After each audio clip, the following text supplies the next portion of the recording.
don't want to get sidetracked, but first clip is obviously an inserted background.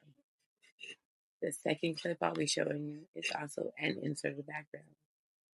So what you're going to do is go into Canva. You're going to use upload. You're going to record yourself.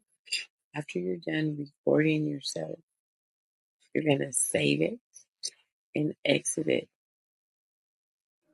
After you're done doing that, you're going to go into the Elements tab. You're going to choose a background of your liking. So in the search menu, under the Elements tab, you'll put the background that you desire, or however you want to set up your video for whatever purpose. After that, you will combine it into one.